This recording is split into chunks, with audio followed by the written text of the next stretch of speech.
એમ સૌ મારા વાલીડા મિત્રો, તો આપણે આજે નવા અંદાજ ઉપર આવી ગયા છીએ. આ છે મિચનભાઈ અને આપણા ફાઇનલી મિત્રો પાછળ ચાલ્યા આવે છે. આપણે જઈએ છીએ જુનાગઢની ટ્રીપ, પણ આ ટ્રેનમાં નથી જવાનું, આપણે એની નેક્સ્ટ ટ્રેનમાં જવાનું છે. આ છે આપણો પ્યારો આડમ. તો મિત્રો આપણે સવારના 7 વાગે પહોંચી ગયા ઢસા, અને થોડીક દુઃખીજનક વાત છે, કારણ કે ટ્રેન 5 વાગ્યાની છે. ફાઇનલી આપણે છે ને ટાઈમ પાસ કરવા માટે નવી રમત અને જૂની રમત લઈને આવી ગયા છે, કે જેમાં દા અપો લઈને ખુશ થયો, અને એની માથે દા આવી ગયો છે આપણો પ્યારો આડમ. માર માર ઢીકો માર.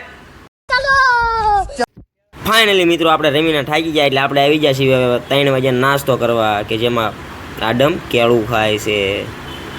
આમ તો બબુસા સોરે એ મુઈક મુઈક મુઈક. क्या बोला तूने? ફાઇનલી મિત્રો આપણને હવે મળી ગઈ છે ટ્રેન, અને હવે આપણે જઈ રહ્યા છીએ જુનાગઢ, કે જ્યાં વચ્ચે આપણને દેવો મળ્યો છે. સોર બનાવતો હતો, અને આ બધા વાટે છે કે જલ્દી આપે અને અમે ખાવી. ફાઇનલી મિત્રો હવે આપણે એક ટ્રેનમાંથી ઉતરી ગયા, હવે આપણે પકડવાની છે બીજી ટ્રેન, અને આપણે અત્યારે જઈએ છીએ નાની ટ્રેનમાં. कैसे कैसे लोग रहते हैं यार यहाँ पर।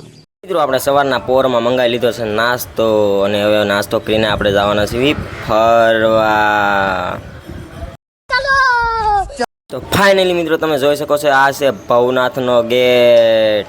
અને બીજા વિડીયો જોવા માટે લાઈક કરો, શેર કરો અને ફોલો કરો જલ્દીથી, એક કે કરાવો, જેથી આપણે નવા વિડીયો લઈએ.